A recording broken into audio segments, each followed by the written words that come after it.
Hello students, कैसे हैं आप। GDIC ऑनलाइन स्टडी में आपका स्वागत है। जैसा कि आपको जानकारी है कि कक्षा 10 में सामाजिक विज्ञान में पहला अध्याय इतिहास का यूरोप में राष्ट्रवाद का उदय हमने 2 भागों में समाप्त कर दिया है। अब इसके महत्वपूर्ण प्रश्नोत्तरी को लेकर के इस तीसरे वीडियो में हम आपके सामने प्रस्तुत हुए हैं। ये जो प्रश्न उत्तर मैं आपको दे रहा हूँ ये आपको आपके चैप्टर के लास्ट में मिल जाएंगे, लेकिन मैं आपको इसलिए प्रश्न उत्तर दे रहा हूँ क्योंकि ये प्रश्न उत्तर ऐसे महत्वपूर्ण हैं कि आपके एकेडमिक से लेकर के और आपके कॉम्पिटिटिव एग्जाम के लिए भी बहुत महत्वपूर्ण है।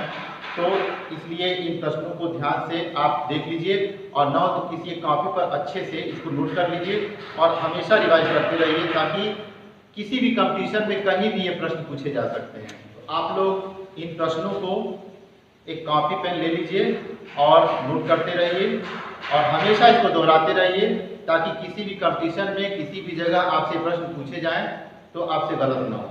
कॉपी पर जो आप नोट करते हैं वो आपके लिए स्थायी रूप से काम करता है और आप जब देख लेते हैं वीडियो तो उसको भूल भी सकते हैं, लेकिन कॉपी को जब आप अक्सर दोहराते रहेंगे तो आपके दिमाग में वो सारे प्रश्न अंकित हो जाएंगे और वो गलत होने के चांस नहीं के बराबर हो जाएंगे।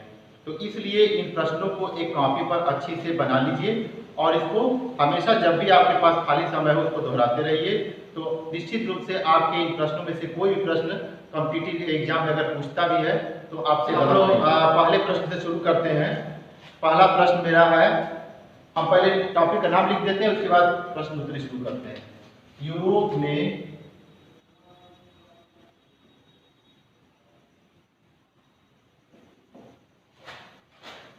राष्ट्रवाद का उदय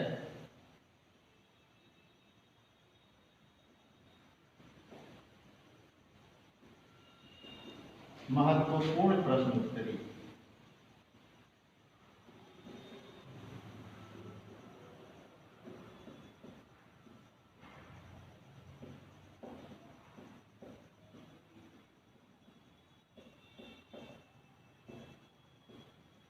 तो आइए हम लोग पहले प्रश्न पे चलते हैं। हमारा पहला प्रश्न है, विश्व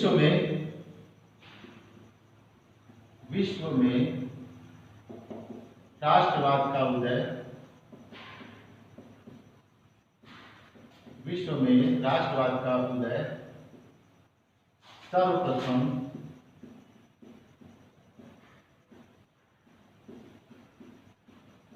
कहाँ हुआ?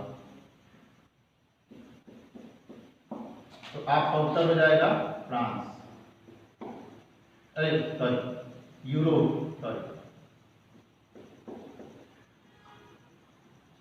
विश्व में राष्ट्रवाद का उदय सर्वप्रथम कहाँ हुआ? यूरोप में हुआ। चलिए दूसरा प्रश्न पूछेगा, यूरोप में राष्ट्रवाद का उदय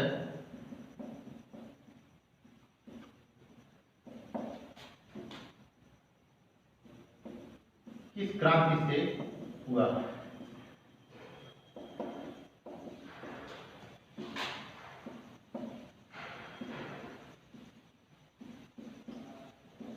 तो 1789 की फ्रांसीसी क्रांति।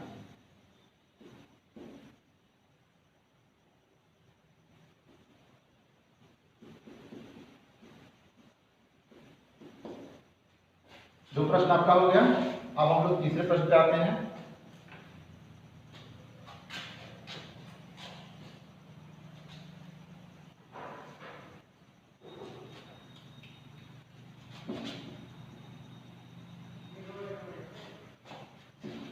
तीसरा प्रश्न है, फ्रांसीसी क्रांति से पहले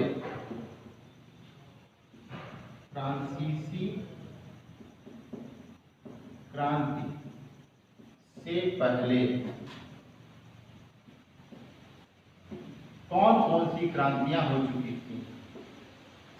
कौन कौन सी क्रांतियां हो चुकी थी? तो आपका उत्तर हो जाएगा 1688 ईस्वी का इंग्लैंड की क्रांति,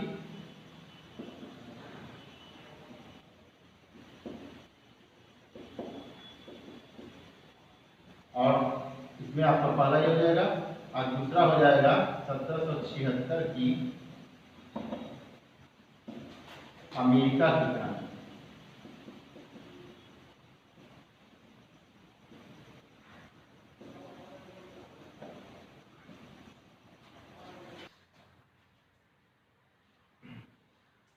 आइए बढ़ते हैं चौथे प्रश्न पर।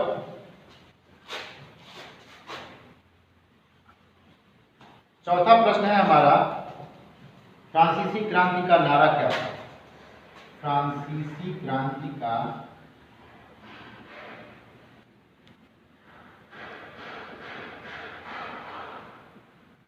नारा क्या था?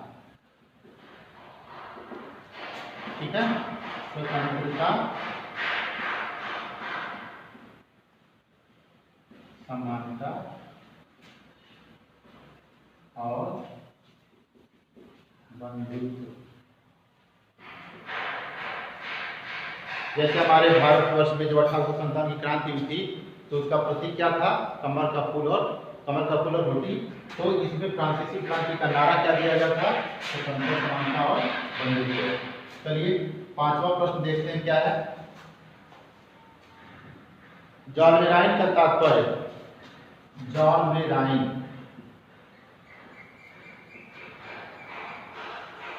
चार ऑप्शन दे देगा आपको। जॉन मेराइन का तात्पर्य क्या था?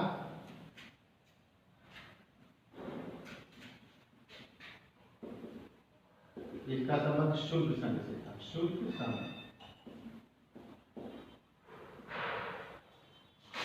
चलिए छठे प्रश्न पे आते हैं।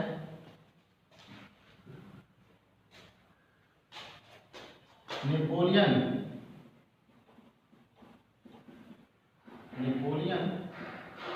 कहाँ का था? देखिए प्रश्न तो बहुत छोटा है लेकिन बच्चे बहुत सारे गलत कर देते हैं। अभी बोर्ड परीक्षा में पूछा था तो हमने देखा कि बहुत सारे बच्चों ने इस प्रश्न का उत्तर कर दिया था। और ये प्रश्न कोई बहुत बड़ा नहीं है, बहुत छोटा प्रश्न है, बहुत साधारण प्रश्न है। तो आप अगर गलत कर देंगे तो बहुत बड़ी भूल आप कर देंगे। बहुत छोटा प्रश्न है। नेपोलियन कहाँ का था? नेपोलियन फ्रांस का। किसी बच्चे ने जर्मनी लगाया, किसी ने रूस लगाया, कहीं किसी ने कुछ लगाया। तो प्रश्न कोई बहुत बड़ा नहीं है लेकिन बस आपके समझने की बात है और आपको ध्यान रखने की बात है, और कोई बड़ी बात नहीं। चलिए सातवां प्रश्न देखते हैं।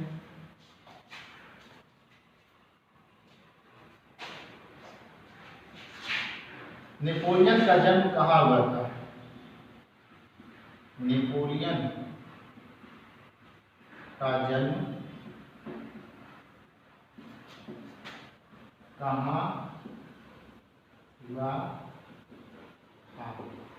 तो कहाँ हुआ था? कोर्सिका द्वीप, कोर्सिका द्वीप।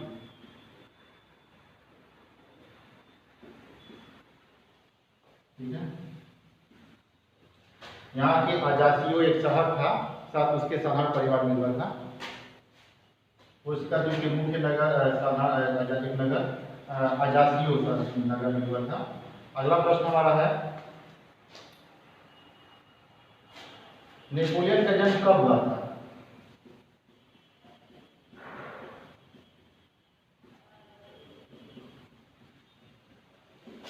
कब हुआ? कब हुआ मतलब 1769। अब ध्यान रखिएगा, डेट पूछ देगा तो 15 अगस्त 1769 से।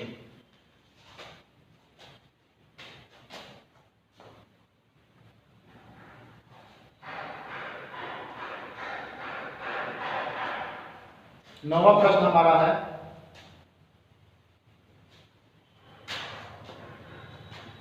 नेपोलियन ने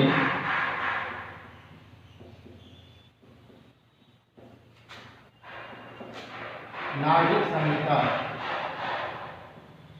या नेपोलियन संहिता जिसे कहते हैं,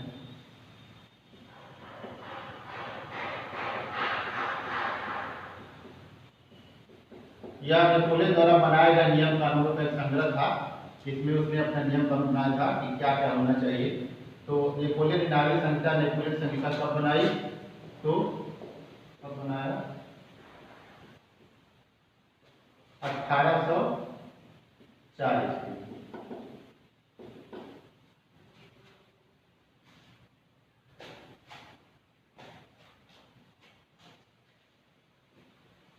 अगला प्रश्न है, नेपोलियन की पराजय, नेपोलियन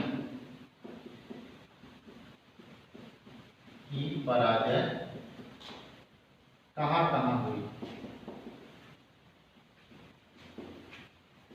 देखिए, पहला तो 1813 ईस्वी में लेपत्जिग में, लेपत्सिग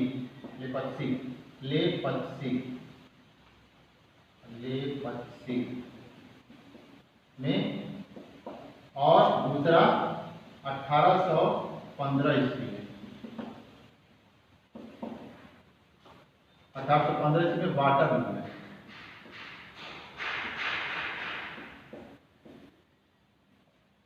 और ये डेट अगर पूछ देता तो 18 जून 1815 ईस्वी में वाटरलू में यह पराजित हुआ था, और इससे पहले 1813 ईस्वी में लेपत्सिग में पराजित हो चुका था। चलिए 11वां प्रश्न पढ़ते हैं। नेपोलियन की मृत्यु कब हुई? नेपोलियन की मृत्यु कब हुई? तो यह आपका है 5 मई 1821 ईस्वी। अब ये भी पूछ सकता है कि कहाँ हुई? तो सेंट हेलेना द्वीप में। यही कैद कर लिया गया था ना वाटरलू, सेंट हेलेना द्वीप।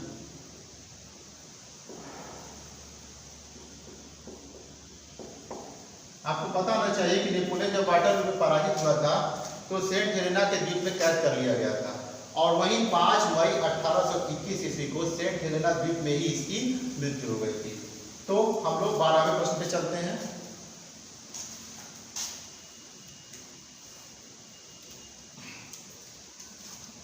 हमारा 12वां प्रश्न है,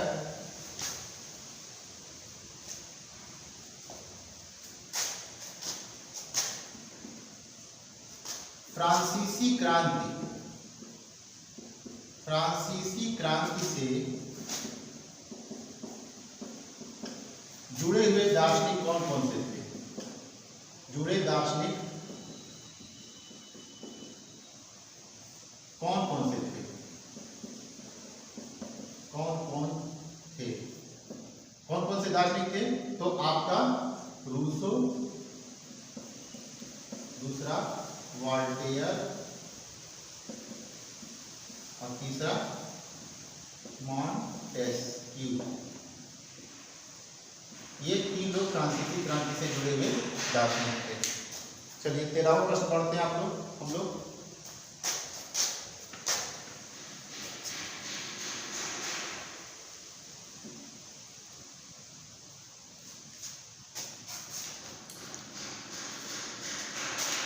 तेरहवां प्रश्न में हम लोग देखते हैं वॉल्टेयर की पुस्तक का नाम।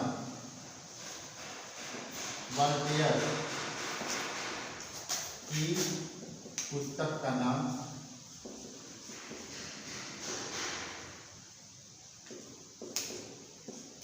Letters on the English, letters on the English. और यही आप लोग थोड़ा सा देख लेंगे, रूसो और मॉन्टेस्क्यू का भी देख लेंगे, किताबों के नाम हम लोग जान लेंगे। जब जान रहे हैं तो तीनों दार्शनिकों के बुक के नाम जानना बहुत जरूरी है, अक्सर एग्जाम में पूछ देता है। किताब का लेटर ऑन द इंग्लिश हो गया, और अगला इनका है, जैसे रूसो का बुक पूछ देगा, रूसो की पुस्तक, तो इनका पुस्तक क्या था? सोशल कॉन्ट्रैक्ट, सोशल कॉन्ट्रैक्ट मैंने सामाजिक समझौता। Social contract.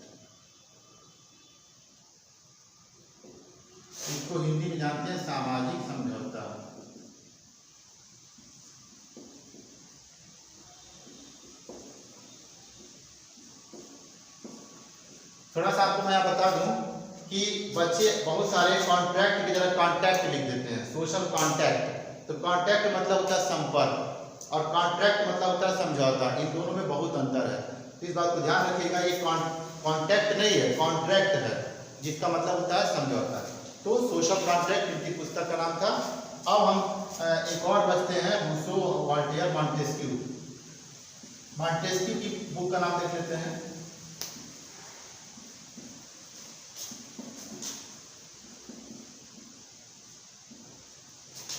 Spirit, the spirit of laws, the spirit of laws, इनकी पुस्तक का नाम है। ठीक है, 14वां प्रश्न हम लोग बढ़ते हैं। तो 14वां प्रश्न है,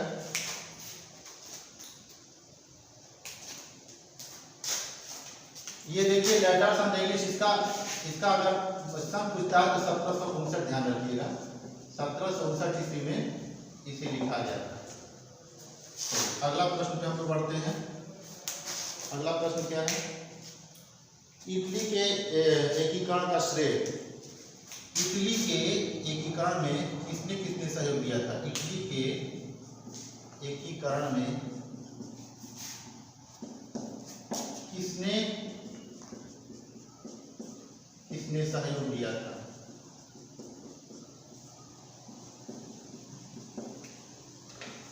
तो इसमें देखिए 3 लोगों का सहयोग था, बहुत तीनों महान देशभक्त थे। मेन्सिनी, दूसरा काबूल और गैरिबाल्डी। ध्यान दीजिएगा, मैंने पिछली वीडियो में यहाँ काबुल लिख दिया था, काबुल। तो ये जो है यहाँ पे काबुल ना होकर के काबुल होगा, इसमें वह है। आप इस बात का ध्यान रखिएगा। ये बाद में मैंने बुक में देखा तो मुझे पता चला, तो ये आप लोग ध्यान रखिएगा। काबुल काबुल है, वह है, ये कौन है? ये वह है, ध्यान रखिएगा। चलिए अगला है 15वां क्वेश्चन हम लोग देखते हैं।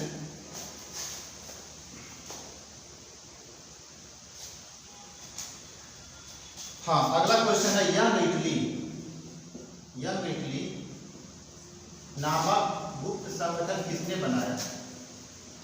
नामक गुप्त संगठन किसने बनाया? किसने बनाया? तो आपका उत्तर आ जाएगा मैक्सिनी,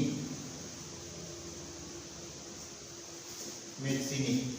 यंग इटली नामक गुप्त संगठन किसने बनाया? मैक्सिनी। तो हम लोग अपना 16वें प्रश्न पे आते हैं। 15 प्रश्न आपके हो गए।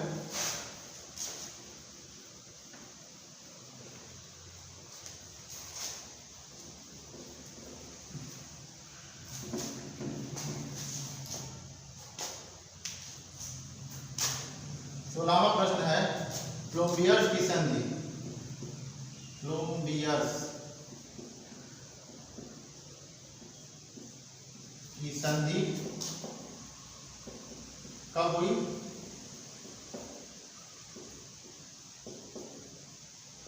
तो प्लोम्बियर्स की संधि 1858 ईस्वी में काबुल और किसके बीच हुआ था? नेपोलियन तृतीय के बीच 1858 ईस्वी में। चलिए अगला क्वेश्चन है, अगला क्वेश्चन है सार्डिनिया पिडमॉन्ट की चतुर कूटनीतिक संधि। सार्डिनिया पिडमॉन्ट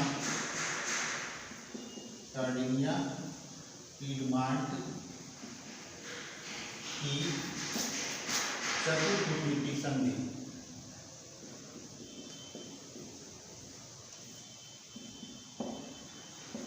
कब हुई? तो ये हुआ 1859 ईस्वी में काबुल में थे।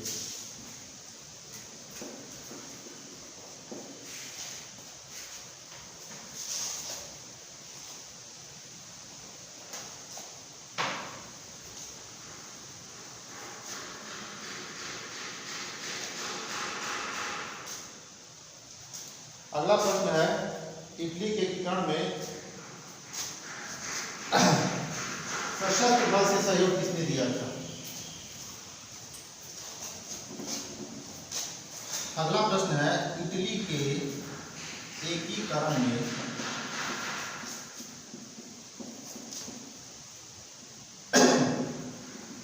सशस्त्र बल से, बहुत पूछता है, सशस्त्र बल से सहयोग किसने दिया था?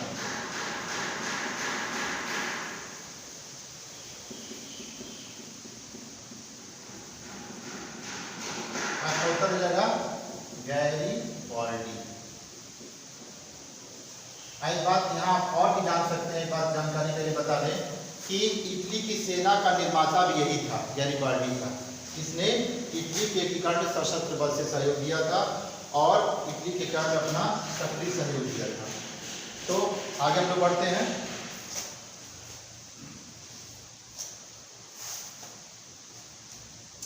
एकीकृत इटली का शासक कौन बना? जब इटली का एकीकरण हो गया तो उसका शासक कौन बना?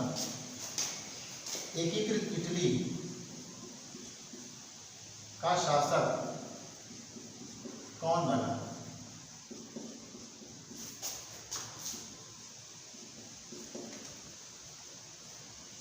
तो आपका उत्तर हो जाएगा इमैनुअल सेकेंड, द्वितीय, इमैनुअल द्वितीय या एकीकृत इटली का शासक कौन था? तो इमैनुअल द्वितीय। अगला प्रश्न है,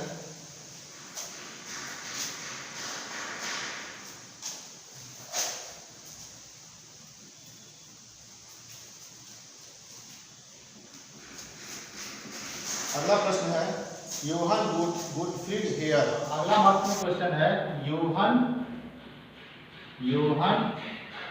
गुटफ्रीड हेयर।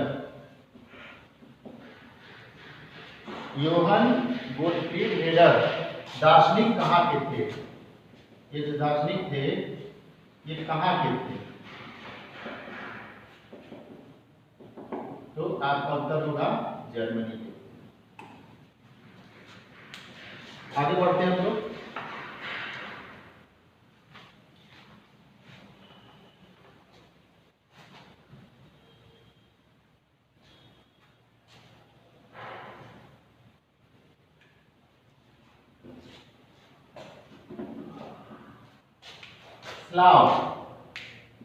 स्लाव कौन थे?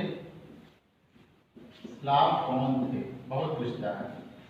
स्लाव जो है वो बाल्कन क्षेत्र के निवासी थे। बाल्कन क्षेत्र के निवासी थे। अब इसमें रोमानिया, बुल्गारिया, मेसिडोनिया,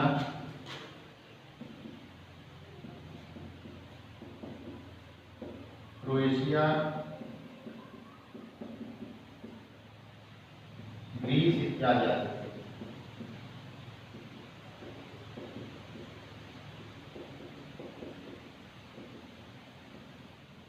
चलिए अगला प्रश्न देखते हैं।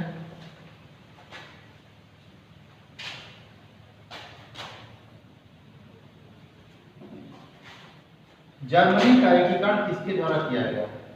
बहुत साधारण प्रश्न है और बहुत महत्वपूर्ण प्रश्न है। जर्मनी का एकीकरण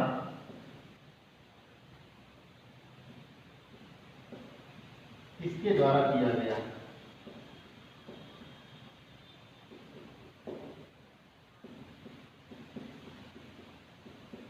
तो आपका उत्तर हो जाएगा बिस्मार्क। इसने भी रक्त एवं लौह नीति अपनाई थी और इसके बारे में बता दें कि भारत का बिस्मार्क सरदार वल्लभ भाई पटेल को कहा जाता है। इस संदर्भ में आप ध्यान दीजिए कि भारत का बिस्मार्क सरदार वल्लभ भाई पटेल कहा जाता है। जो काम बिस्मार्क ने जर्मनी ने किया था, जर्मनी में, वही काम सरदार वल्लभ भाई पटेल ने आपका भारत में किया था। यही आप लोग नोट कर लीजिए। रक्त एवं लौह की नीति किसकी थी? रक्त एवं लौह की नीति, ये और की मात्रा है। रक्त एवं लौह की नीति किसकी थी? तो बिस्मार्क की। चलिए अगला प्रश्न पढ़ते हैं हम लोग।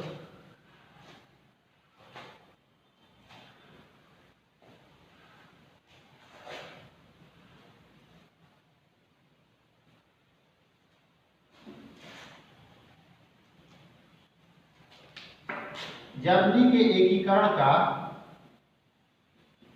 अंतिम युद्ध कौन सा था?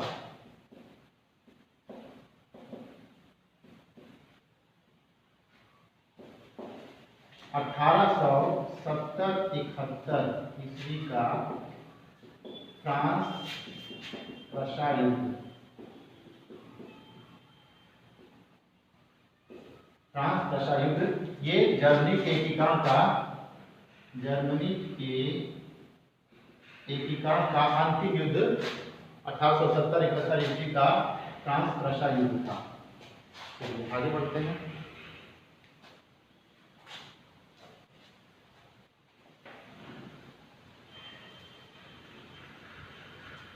एक कोटेशन दे देगा कि ये किसका है।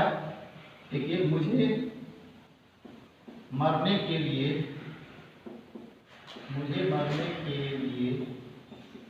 युद्ध भूमि से उपयुक्त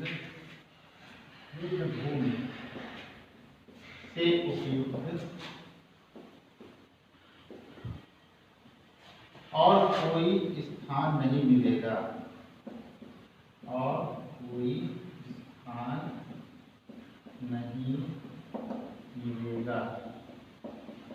अब पूछ देगा कोटेशन ये है, ये किसका है?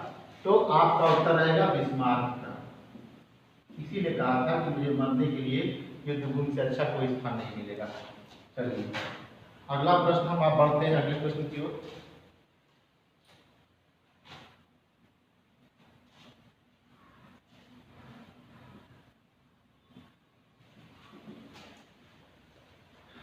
वियना की संधि बहुत महत्वपूर्ण है। वियना की संधि कब हुई? और एक प्रश्न और बढ़ा देते हैं इसमें कि किसने आयोजित की? इसमें दो प्रश्न आपके आ जा रहे हैं, ध्यान रखिएगा। किसने आयोजित की? तो आपका उत्तर हो जाएगा, पहले तो हम कब का उत्तर दे दें। वियना की संधि कब हुई थी? 1815 ईस्वी। अब ये भी जान लेते हैं कि वियना की संधि, इसका नाम क्यों पड़ा? क्योंकि यह संधि ऑस्ट्रिया की राजधानी, ये जो है ये ऑस्ट्रिया की राजधानी वियना में हुआ था, इसलिए इसका नाम वियना की संधि पड़ा। और यह इसकी संधि 1815 ईस्वी में हुई। और किसने आयोजित की? तो मेटरनिख ने।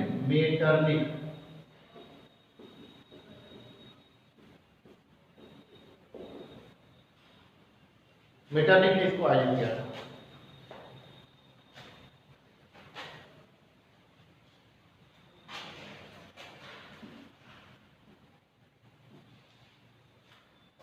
अगला प्रश्न है, वियना की संधि का मुख्य उद्देश्य क्या था? वियना की संधि का मुख्य उद्देश्य, बहुत अच्छा प्रश्न है। वियना की संधि का मुख्य उद्देश्य क्या था?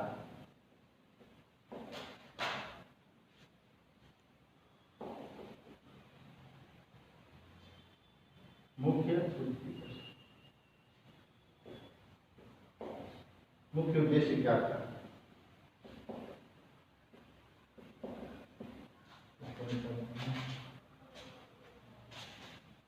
इसका मुख्य उद्देश्य था नेपोलियन द्वारा परास्त राजशाहों को बहाल करना, राजशाही को बहाल करना, नेपोलियन द्वारा परास्त राजशाही को बहाल करना,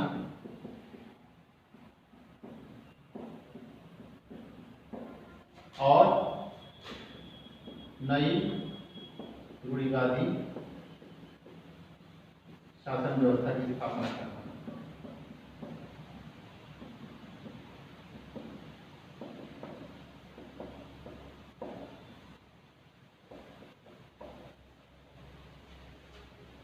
चलिए अगला प्रश्न है, एकीकृत जर्मनी का सम्राट किसे बनाया गया?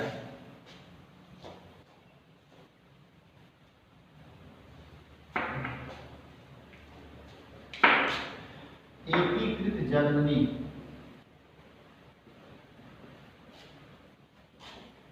का सम्राट किसे बनाया गया?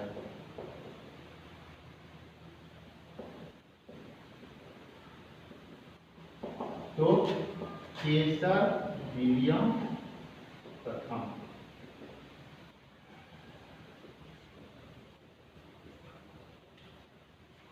अब यहाँ पर थोड़ा सा आपको बता दें, जैसे इटली का एकीकरण हुआ था, तो इटली के एकीकरण के समय कौन बना था? इमैनुअल द्वितीय बने थे, एकीकृत इटली का शासक।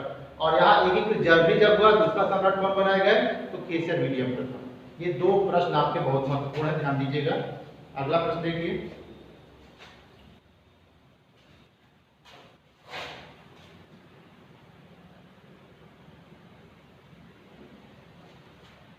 कुस्तुनतुनिया की संधि, कुस्तुनतुनिया की संधि कब हुई थी? कुस्तुनतुनिया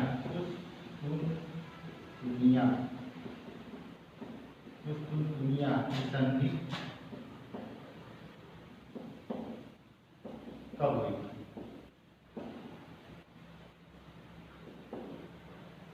अब देखिए, इसमें मैं आपको दो चीज बताऊंगा, ये बहुत महत्वपूर्ण है। कुस्तुनतुनिया की संधि कब हुई थी? 1832 ईस्वी, ध्यान रखिएगा। और इसी संधि के माध्यम से यूनान की जो है एक स्वतंत्र राष्ट्र के रूप में घोषित हुआ। यूनान स्वतंत्र राष्ट्र घोषित किया गया, यूनान स्वतंत्र राष्ट्र घोषित किया गया, स्वतंत्र राष्ट्र के रूप में घोषित किया गया, राष्ट्र के रूप में घोषित किया गया। चलिए अगला क्वेश्चन की ओर बढ़ते हैं हम लोग।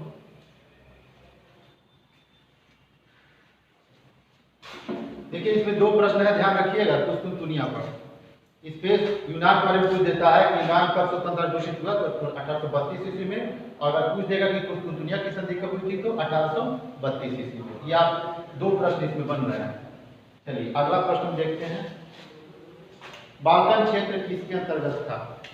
बहुत अच्छा प्रश्न है। बाल्कन क्षेत्र जो है वो किसके अंतर्गत आता था? बाल्कन क्षेत्र किसके अंतर्गत आता था?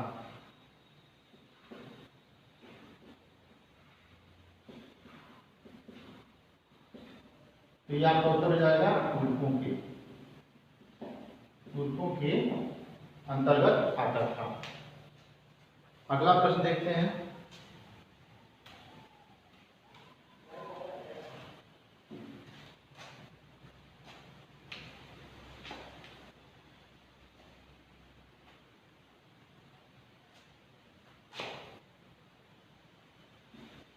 अगला क्वेश्चन क्या है? मारियान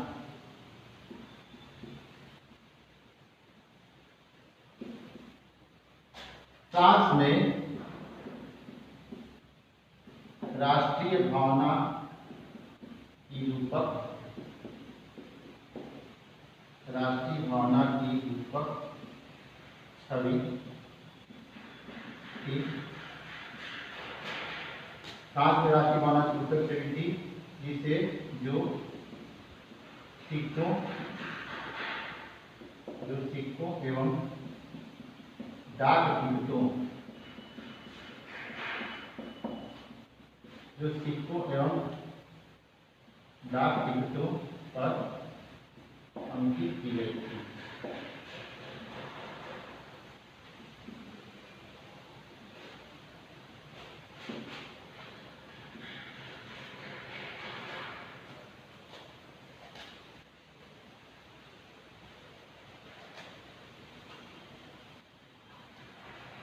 और यह मारियान जो है ईसाइयों का प्रचलित नाम भी था।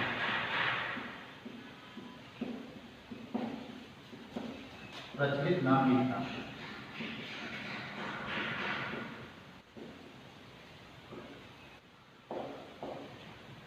अब एक और रह गया है आपका जर्मेनिया।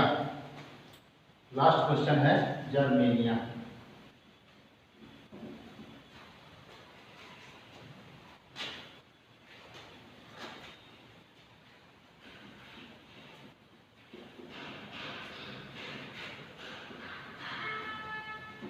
जर्मन की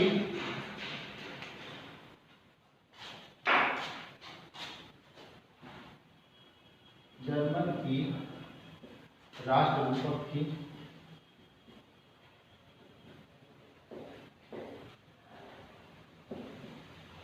यह बलूत के वृक्षों की पत्ती बलूत के वृक्ष के पत्तियों या बलूत के वृक्ष के पत्तियों का मुकुट पहनती हैं।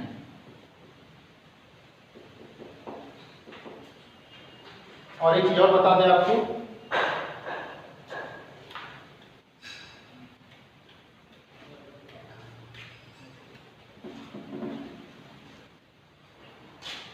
बलूत के वृक्ष का मुकुट पहनती हैं और बलूत का वृक्ष जो है बलूत का वृक्ष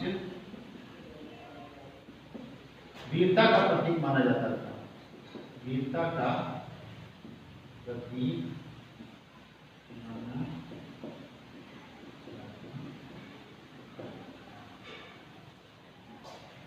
तो देखिए इस चैप्टर में रूढ़िवाद और उदारवाद एक चीज और रह गया था। तो रूढ़िवाद का मतलब होता है जो लोग परंपरागत विचारों में विश्वास रखते हैं और उनमें बहुत थोड़ा परिवर्तन चाहते हैं तो नहीं बराबर चाहते हैं। और उदारवाद क्या था कि जो पुराने विचारधारा है उनमें परिवर्तन तेज गति से चाहते हैं और चाहते कि कुछ बदलाव हो, नए परिवर्तन हो, नए चीज आए सामने जो है। तो उदारवाद और रूढ़िवाद में अंतर आप लोग जान गए होंगे कि परंपरागत विचारों को मानने वाले रूढ़िवाद थे और जो उनमें आधुनिकता लाते थे और आधुनिकता लाने के पक्षधर थे, उनमें और सुधार के पक्षधर थे, वह उदारवादी कहलाए। तो ये आपका जो प्रश्न दिया गया है यही आपका समाप्त होता है और हम लोगों ने इन प्रश्नों को देख लिया। अब हम अगले वीडियो में आपसे नए चैप्टर सत्ता की साझेदारी जो आपका नागरिक शास्त्र का प्रथम अध्याय है इसमें मिलेंगे। तब तक के लिए धन्यवाद।